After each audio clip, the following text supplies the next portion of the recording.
There is a way a crowd sounds when it has decided to watch someone die and has not admitted it yet. I had both hands in a ruin of black fur, and there was a man in iron counting out loud somewhere behind my shoulder, and the count was down to 4, and the whole north gate of that city was silent except for him. My hands had stopped being hands about a minute earlier. They were doing what I told them anyway, which is the only good thing I have ever been able to say about them. 3. Somebody at the edge of the circle said, very quietly, "Do not," and it was the last voice in the world I expected to hear break. 2.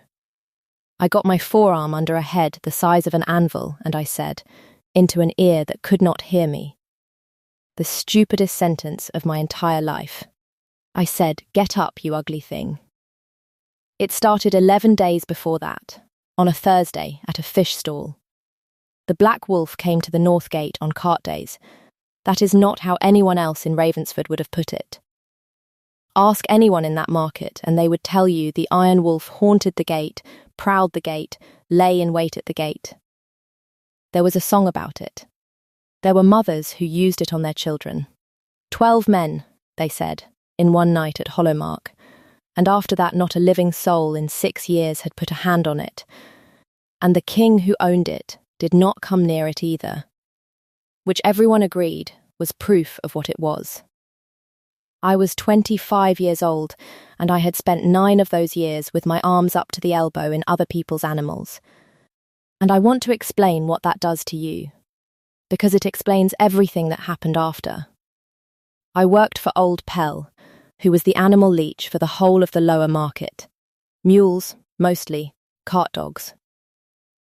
A bad-tempered goat belonging to the cheesemonger that I have privately never forgiven. When you do that work long enough, you stop seeing what an animal is, and start seeing only what it is doing, and the two are almost never the same thing. And what the Iron Wolf was doing, every cart day for as long as I had been paying attention, was sitting. Not prowling.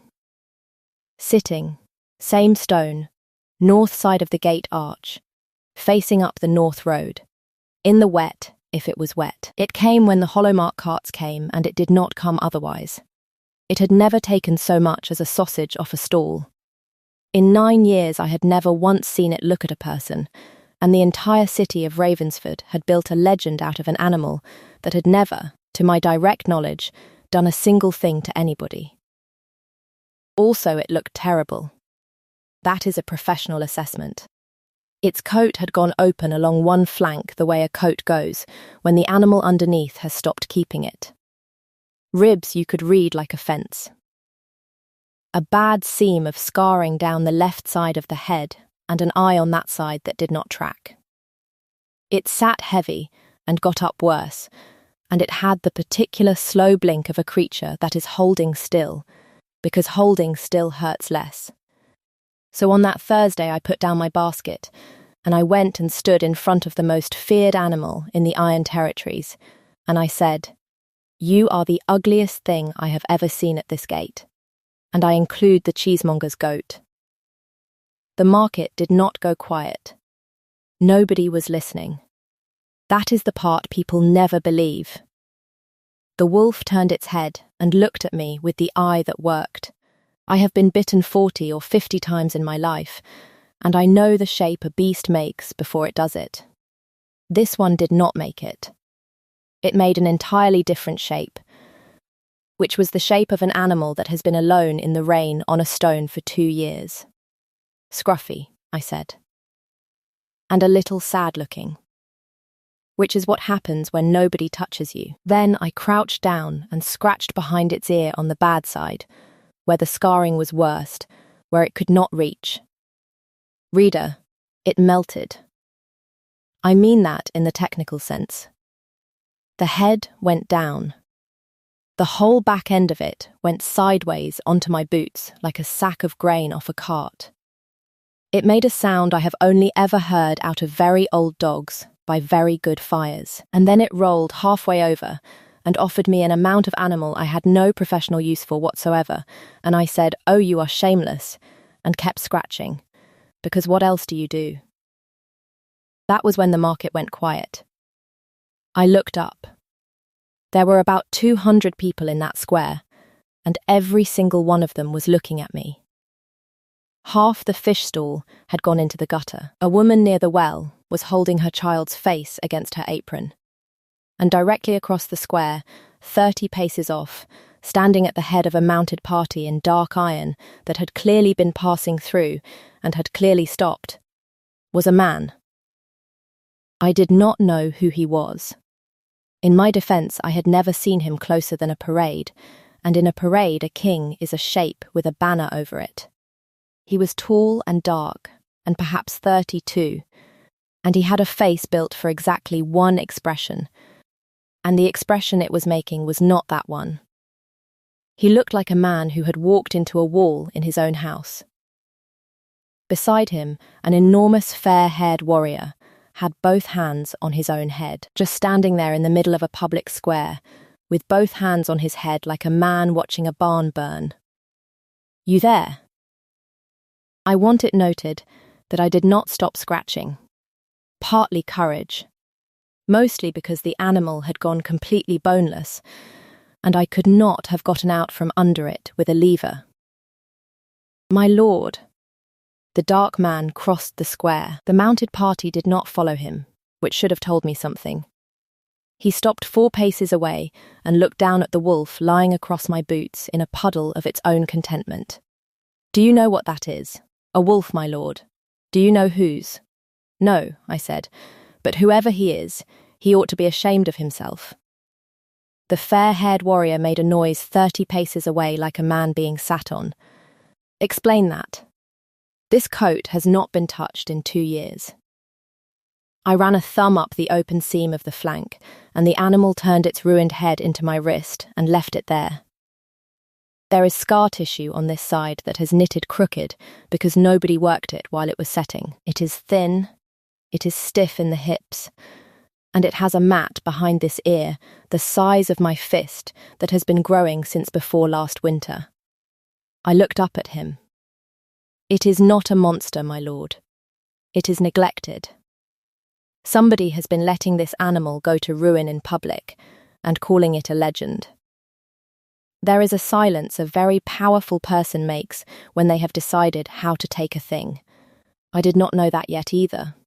I found out over the following 11 days that I am extremely good at producing it." "You have been misinformed," he said.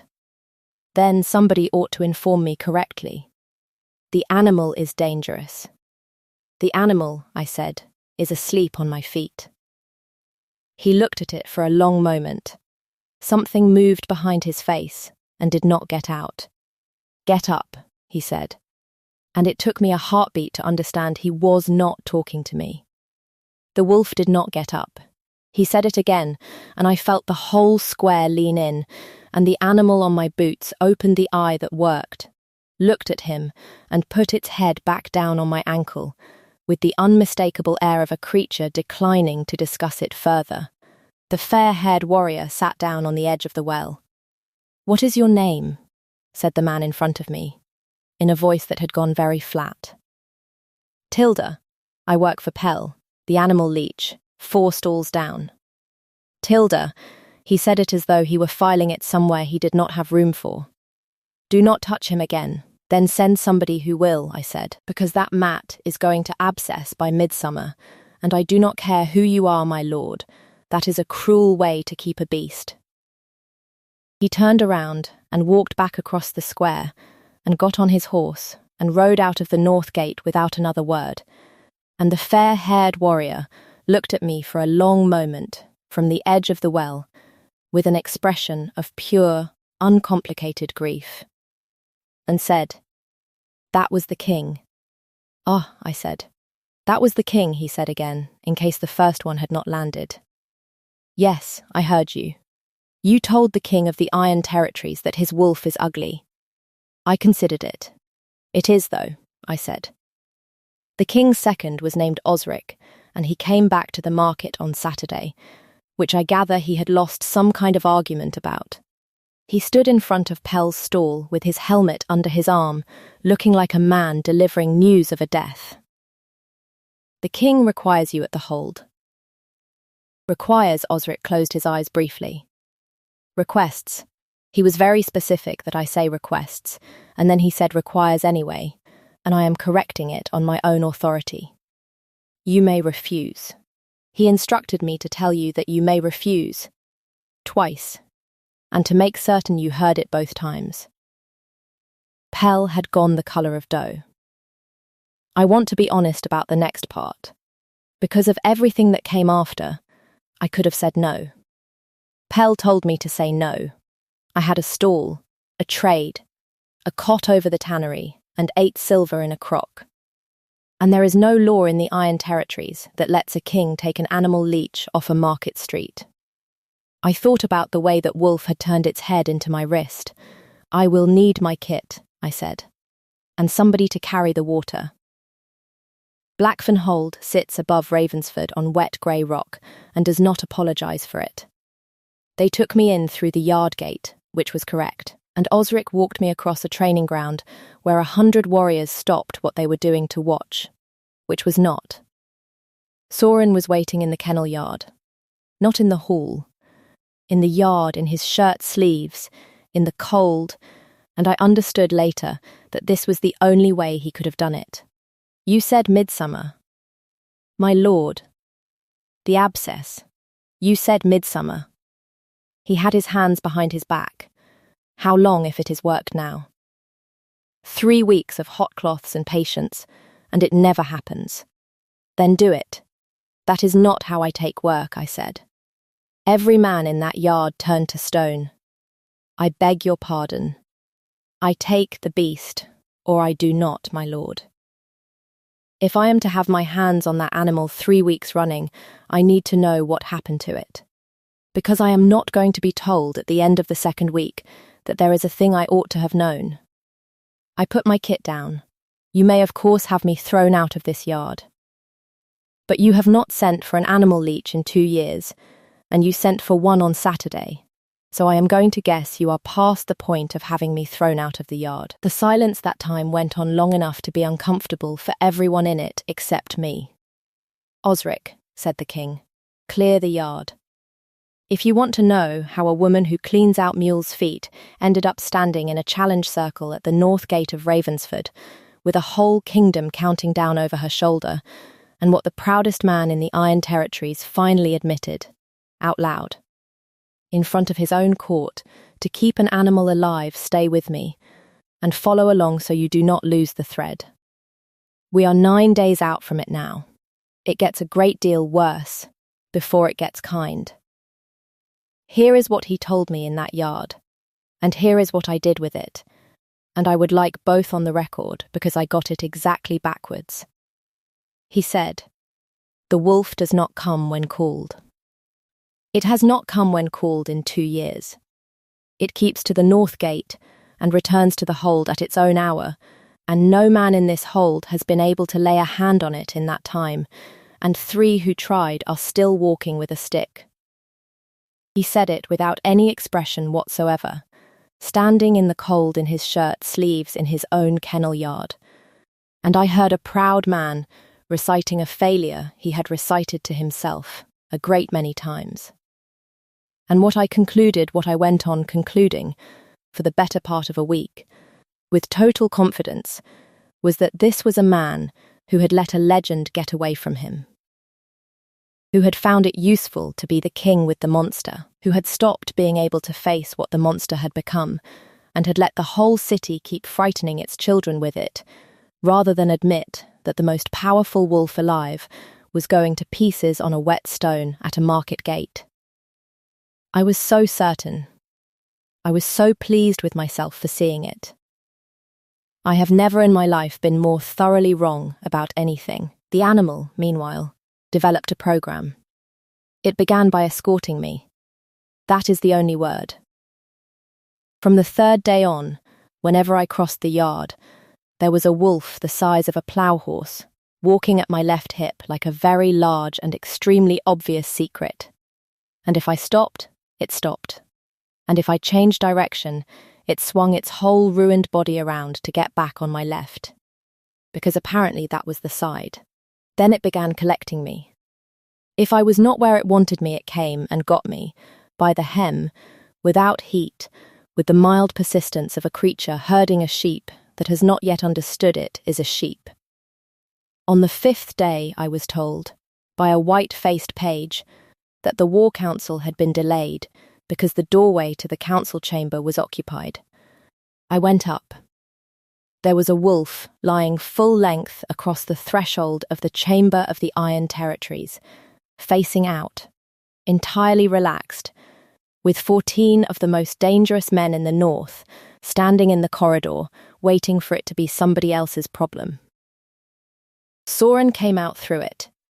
He had to step over his own wolf to get out of his own war council, in front of his own commanders, and he did it with the expression of a man walking to a gallows, and the animal did not so much as lift its head. "Tilda, my lord." "Would you," he said, with enormous precision, "remove that? He does not come when called, my lord. You told me that yourself." Something happened at the corner of his mouth. He got it under control. It was the first time, and I made a note of it. I put 2 fingers under the collarless ruff of a monster and said, "Come on then, ugly," and it got up and followed me down the corridor past 14 speechless warlords, and behind me I heard Osric say, "To nobody, I am going to lie down." The confession came on the 7th night, and it came because I asked him a question nobody asks a king. He was in the North Tower stair, sitting on the steps like a man half his rank, and I had come up because the animal had gone up, and I had stopped pretending I was not following it. "May I ask you something you will not like? You have asked me 11 of those, and I have not thrown you out of a yard yet. Why do you let them tell it?" He did not move. "The 12 men," I said. "Hollowmark, the song, the mothers frightening their children at the gate. That animal has never touched a living thing in that square in 9 years, and you could stop the whole story with 1 sentence in 1 hall, and you do not. Why?" The stare was very cold, and he took a long time. "Because the story is doing a job," he said. "What job?" "That is the question you will not get an answer to." "Then here is one you will," I said. "Do you love him?" He looked up at me. I had not seen his face do that before. He had a face built for exactly 1 expression, and that was not it. "He is not a dog," he said, "that I love. He is the half of me that goes first. He has been in every room of my life, and he was in it before I could speak. And for 2 years I have watched him go to ruin on a stone at a gate, and been able to do precisely nothing about it. And last Thursday a woman with a basket walked up and put her hand on him, and he stopped. He put the flat of his hand against the wall beside him, and left it there. I have not been able to touch him in 2 years. You did it before the fish came off the stall. 3 sentences, and a wound in them. I was standing 2 steps below him, which put us level, and it was 1 step closer than either of us needed, and I felt that stare as a thing I could not set down. "Say it," I said. "Say what? Ask me for the help. You have had me in this hold for a week, and you have not once asked. You have required, and requested, and had Osric correct it, and stood in a cold yard in your shirt sleeves, rather than come indoors and ask a woman from the lower market for a thing you need." His jaw moved once before he found it. "Stay," he said. "Please." Dacian of the Hollowmark rode in the next morning with 40 men, and a grievance he had been polishing for 2 years. He was the sort of handsome that makes rooms go careful. He came into the great hall of Blackfernhold, made his courtesies, and then said, in the pleasantest voice in the world, that the north gate of Ravensford was no longer safe, that a beast beyond its master's control had been squatting at a public thoroughfare for 2 years, that 3 men of this very hold walked with sticks because of it, and that under pack law any wolf that cannot be commanded by its alpha is a danger to the pack and may be put down by the council. He had 4 names on a petition. 2 of them were Blackfen's own. Call him, Dacian said. Here, now, in front of us.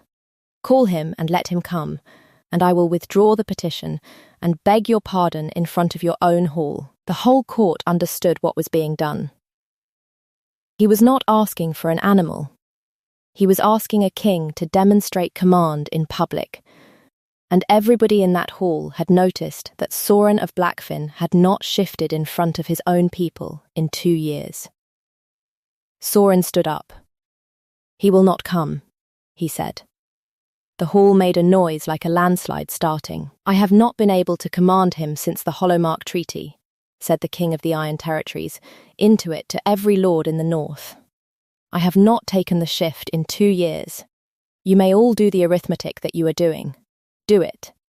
But you will not put him down, because the fault is not in the animal, and I will hold this hall against every man in it before I let that petition be read. I have never seen a man spend so much in one breath. Half that court left for their own holdings inside the day, and every one of them left knowing that the Iron Territories were being held by a king who could not shift, and Dacian of the Hollowmark did not withdraw his petition. He did something better. He was gracious about it. He said the council would sit in 11 days at the North Gate, in public, and that if the beast would not come to its master there, the law would take its course, and he said it as though it grieved him. That night I went looking for proof of the thing I had been so certain of. The kennel master's rolls. The hold's expense books. I wanted the 2 years of nothing, the empty ledger, the absence, the neglect, so I could put it in front of him and make him look at it. What I found was 140 entries. Every healer in the territories, the bone setter from Varnhold, twice, 2 priests, a woman from the Salt Coast who deals in old sickness and does not come cheap, a hedge leech from the fens paid 9 silver to look at an animal that would not let him within 20 feet, and paid the 9 silver anyway. 2 years of a proud man buying every hand in the north, and not one of them able to get near enough to be worth the money. And at the front of the book, in his own hand, 1 line, dated the week of the Hollowmark Treaty. Silver in the cup. He took it out of me. I did not ask him to. I sat down on the floor of that room. There is a thing wolves can do once, and only for the one they belong to. It is in every old song in the north, and nobody believes it, because nobody has ever seen it. The beast can take a sickness into itself. Somebody put silver in a cup at a peace table 2 years ago. It went into the king, and his wolf pulled it out of him and into itself, and has been carrying it ever since, in a body that cannot heal, and cannot shift, and cannot be commanded. Because there is nothing left in it to command with, and the man it did this for has spent 2 years buying healers and letting an entire city call his other half a monster. Because the story was doing a job. A ruined animal that killed 12 men is feared. A ruined animal that is simply dying is an invitation, and every alpha in the north can count. And then I thought about a stone on the north side of a gate arch facing up the north road, on cart days. Cart days, Hollowmark salt carts, the same road, the same wagons, the same men, every 8 days, for 2 years. It was not haunting that gate, it was on watch. It had been sitting at that gate for 2 years, with a body full of poison, waiting for the smell of the thing that had done it to come back down that road. Something in me that had been amused stopped being amused. I went and found Osric, and I did not ask him a gentle question. "The Hollowmark carts," I said. "Who searches them at the North Gate?" "Nobody searches a treaty cart. Start." The council sat at the North Gate on the 11th day, in the open, in front of the whole of Ravensford. They marked a circle in chalk on the market stones. There were 400 people at that gate. There were mothers there who had frightened their children with the thing lying in the middle of it. They brought the wolf in on a chain of iron, which took 9 men. And it was worse than I had ever seen it. It could not put weight on the left side at all. Dacian read the petition himself. Then he said, pleasantly, that the king might call it, and that the council would count 60, and that if the beast rose and came to its master, the matter was closed forever. Sorin called him. He stood in that circle in front of 400 people and called his own name, which is what you call, and the animal on the stones lifted its ruined head and tried, and I watched every man in that square watch it fail. The counting started. I had spent 2 days making Osric's men search treaty carts, and I had gotten nothing, and I stood at the edge of that chalk circle at 41, with my hands empty, and understood that I had been searching for a thing that was not in a cart. It was on him, because you do not carry the silver you mean to use in a wagon behind you for 8 days. You carry it where you can put your hand on it. And Dacian of the Hollowmark had been standing at the edge of that circle for an hour with his gauntlets on in a market square in spring. I went under the chalk line at 30. Somebody shouted. Osric got a hand on my sleeve and lost it. I crossed that circle, and I did the only thing I could think of that could not be argued with in front of 400 witnesses. I took Dacian of the Hollowmark's left gauntlet off his hand and held it up. The lining was silver, hammered thin and stitched in, the whole palm of it, the way you line a glove when you intend to handle something that must not be handled with the naked hand, or when you intend to put your palm on a cup. It went into me like winter.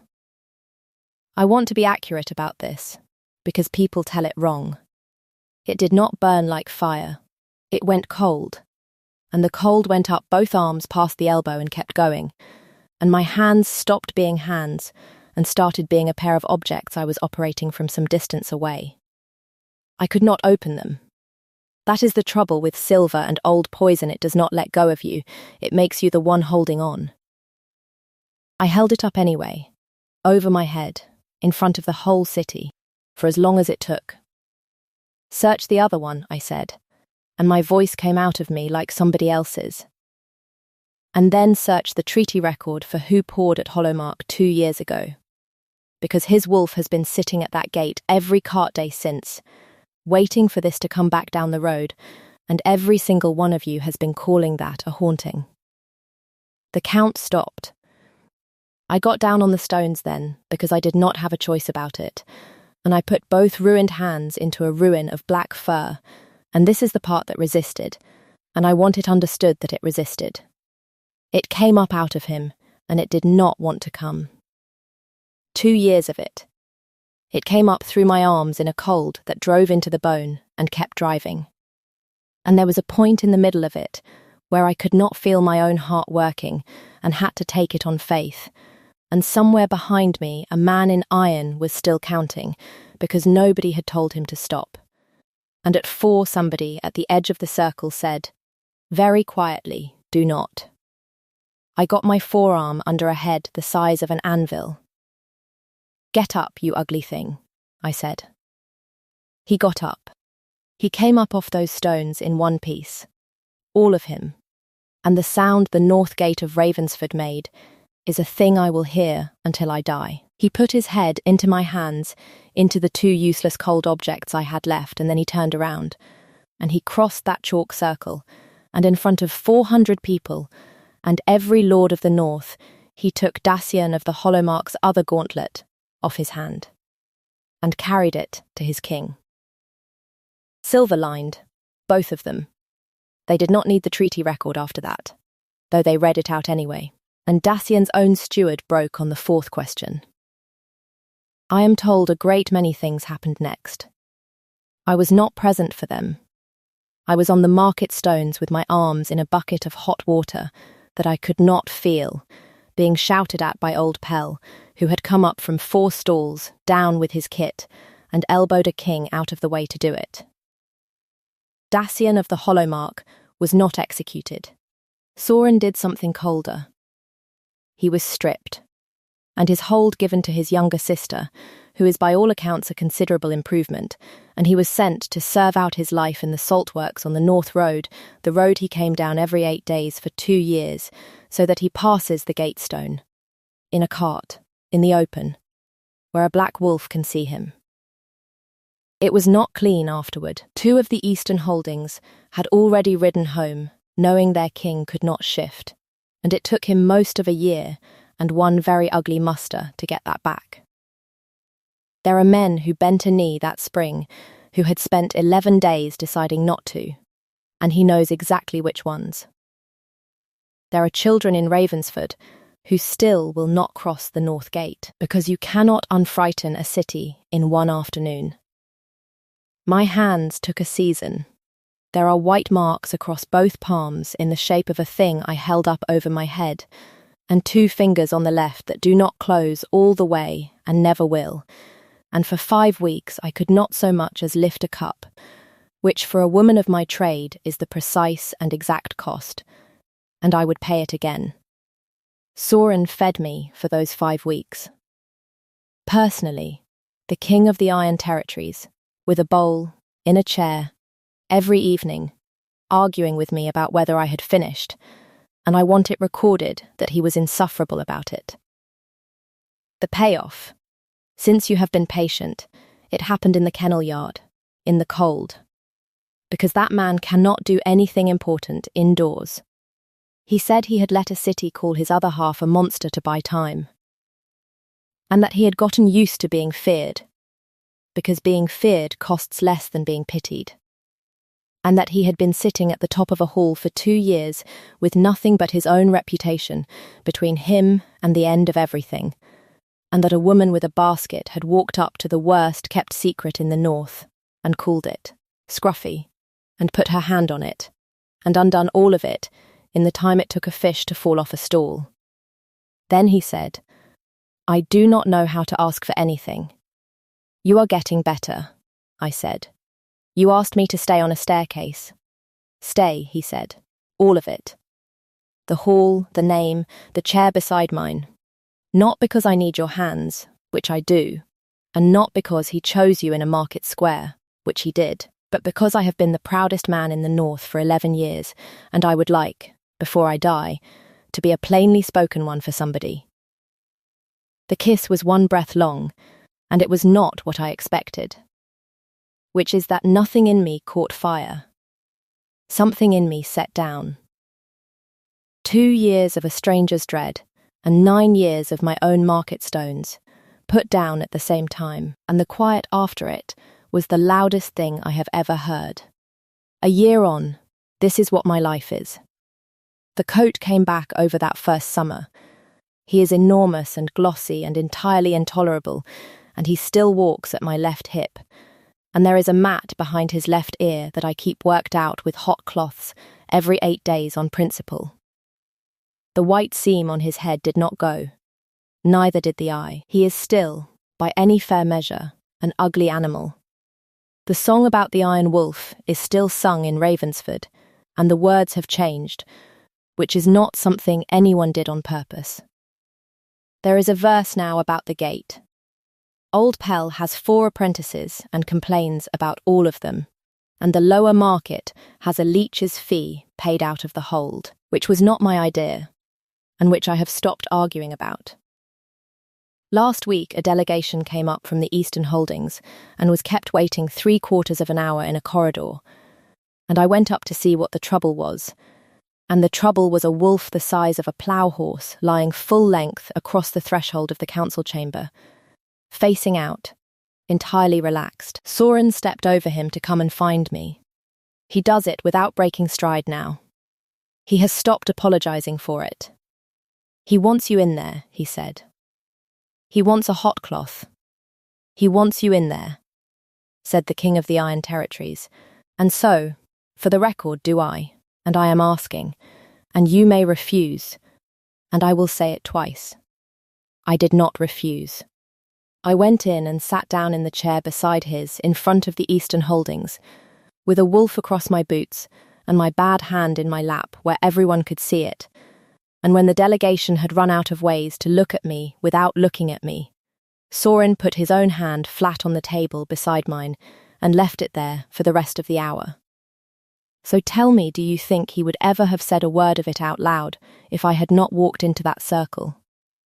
Or was he going to stand in that market and count to 60 and lose them both, rather than admit what the silver had done?